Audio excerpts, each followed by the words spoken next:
Sokrates, atau dalam bahasa Yunani, adalah seorang filsuf dari Athena yang diakui sebagai pendiri filsafat barat dan salah satu filsuf moral pertama dalam tradisi pemikiran etika. Ia hidup sekitar tahun 470 SM hingga 399 SM.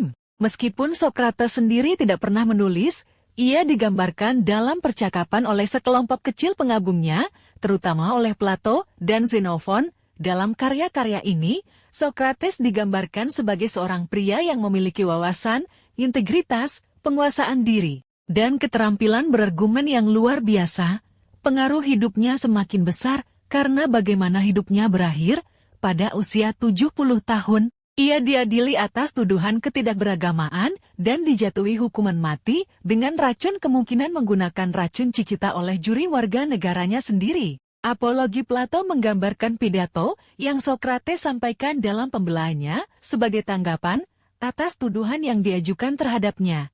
Pidato ini memperjuangkan kehidupan yang diperiksa dan mengutuk demokrasi Athena, menjadikannya salah satu dokumen sentral dalam pemikiran Plato lahir dan antara budaya tahun Barat. 428 SM dan 423 SM di Athena atau Aegina, adalah seorang filosof Yunani yang memiliki pengaruh besar dalam sejarah pemikiran. Berikut beberapa fakta tentang kehidupan dan kontribusi Plato. 1. Murid Socrates. Plato adalah murid dan pengikut setia dari Socrates, sekitar 470–399 SM, seorang filosof terkenal yang tidak pernah menulis karyanya sendiri. 2. Pendiri akademi. Pada usia 40 tahun, Plato mendirikan akademi, sebuah sekolah filsafat di Athena. Akademi beroperasi hingga tahun 84 SM dan menjadi tempat berkumpulnya banyak filosof, termasuk murid terbesarnya, Aristoteles. 3. Teori bentuk. Plato memperkenalkan konsep bentuk atau ide. Menurutnya, bentuk-bentuk ini merupakan entitas abstrak yang hanya dapat dipahami oleh akal budi, bukan indera. Contoh bentuk-bentuk ini adalah keadilan, kecantikan, dan kesetaraan. 4. Metafisika. Plato mengembangkan pandangan tentang bentuk-bentuk ini dalam metafisikanya. Ia memandang bentuk-bentuk sebagai komponen paling mendasar dari realitas, yang menjadi dasar bagi dunia inderawi dan memberikan makna padanya. 5. Etika dan psikologi moral. Plato berpendapat bahwa kehidupan yang baik memerlukan pengetahuan dan keseimbangan emosi. Menurutnya, jiwa manusia terdiri dari 3 bagian, rasio, semangat, dan nafsu. 6. Keterlibatan politik. Plato juga terlibat dalam politik di kota Syracuse, di mana ia berusaha menggantikan penguasa tiran Dionysius. Namun, upayanya tidak berhasil dan ia akhirnya dijatuhkan. 7. Kematian. Ada berbagai cerita tentang kematian Plato. Salah satu versi mengatakan bahwa ia meninggal di tempat tidur, sementara yang lain menyebutkan kisah percintaan. Referensi dari Diogenes Laertius dan Tertullian memberikan pandangan berbeda tentang momen terakhir Plato. 8. Plato adalah salah satu tokoh terkemuka dalam sejarah filsafat klasik dan warisan pemikirannya terus memengaruhi dunia hingga saat lahir ini. sekitar 570 SM di Samos, Ionia, Yunani, adalah seorang filosof dan matematikawan Yunani yang luar biasa.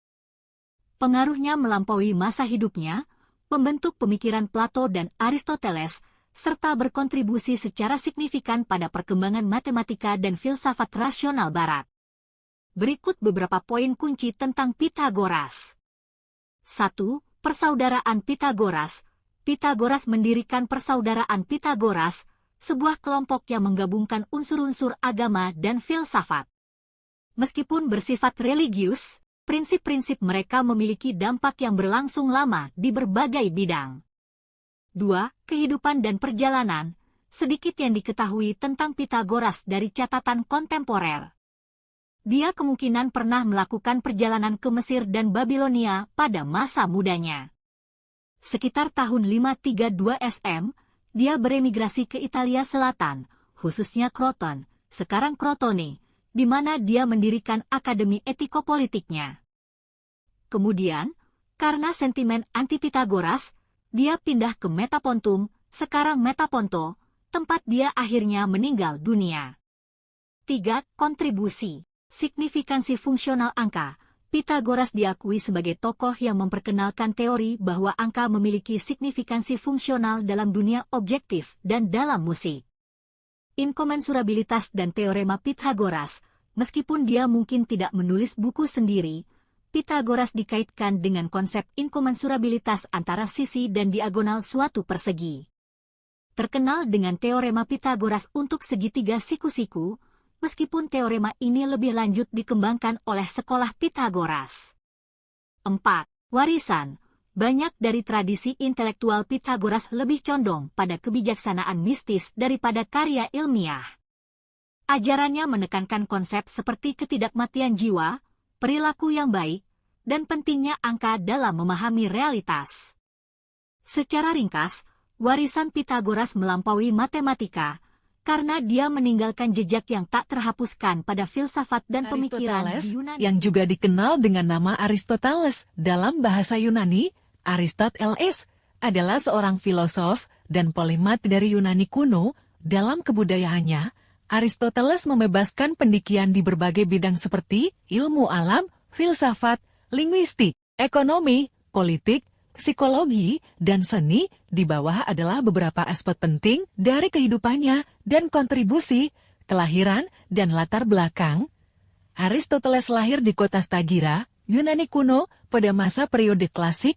Ayahnya, Nikomachus, meninggal ketika Aristoteles masih kecil dan dia dibesarkan oleh seorang wali. Pada usia 17 atau 18 tahun, Aristoteles bergabung dengan Akademi Plato di Athena dan tinggal di sana hingga usia 37 tahun, sekitar 347 SM. Setelah Plato meninggal, Aristoteles meninggalkan Athena dan, atas permintaan dari Philip II dari Makedonia, menjadi guru bagi putranya, Alexander Agung, mulai tahun 343 SM. Dengan bantuan perpustakaan di Latium, Aristoteles berhasil menghasilkan banyak dari ratusan bukunya yang ditulis di gulungan papirus. Sebagai penulis, Aristoteles menulis banyak esai dan dialog yang elegan, namun hanya sekitar sepertiga dari karya aslinya tetap tersimpan hingga kini, dan tidak ada yang dimaksudkan untuk diterbitkan. Pengaruh dan dampak. Ajaran dan metode penyelidikannya memiliki dampak besar di seluruh dunia dan tetap menjadi subjek diskusi filosofis kontemporer. Pandangan Aristoteles secara mendalam membentuk ilmu pengetahuan abad pertengahan. Pengaruh ilmu pengetahuan fisiknya berlanjut dari zaman kuno hingga abad pertengahan awal dan Renaissance, dan baru digantikan secara sistematis setelah pencerahan dan pengembangan teori seperti mekanika klasik. Informasi di atas menggambarkan kehidupan dan pemikiran Aristoteles sebagai filosof dan Archimedes dari polimat Sirakusa, Yunani kuno. sekitar 287 SM 212 SM, adalah seorang matematikawan, fisikawan, insinyur, astronom, dan penemu asal Yunani. Ia belajar di kota Alexandria, Mesir. Berikut beberapa pencapaian luar biasa yang dihasilkan oleh Archimedes. Matematika. Archimedes dianggap sebagai matematikawan terbesar dalam sejarah kuno.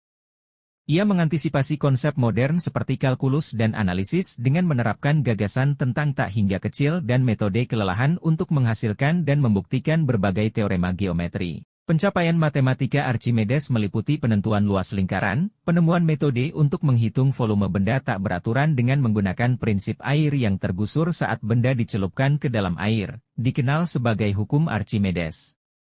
Fisika. Archimedes meneliti prinsip tuas dan gaya apung. Hukum Archimedes menyatakan bahwa gaya apung pada benda yang dicelupkan ke dalam fluida, zat cair atau gas, sama dengan berat fluida yang dipindahkan oleh benda tersebut. Ia juga mengembangkan katrol dan memahami konsep stabilitas kapal. Inovasi teknik. Archimedes merancang berbagai mesin perangkat militer, termasuk katapel dan balista. Ia dikenal karena pernyataannya, berikan saya titik tumpu, dan saya akan mengangkat dunia. Astronomi. Archimedes mempelajari gerak planet dan mengembangkan model heliosentris sebelum Copernicus. Penemuan lainnya. Ia menemukan prinsip mengukur volume benda dengan mengukur perubahan volume air saat benda dicelupkan ke dalam air. Legenda terkenal tentang Archimedes adalah ketika ia menemukan cara mengukur kemurnian emas menggunakan prinsip perubahan volume air saat benda dicelupkan. Archimedes adalah salah satu tokoh penting dalam sejarah ilmu pengetahuan dan matematika, dan warisannya terus memengaruhi kita hingga saat ini.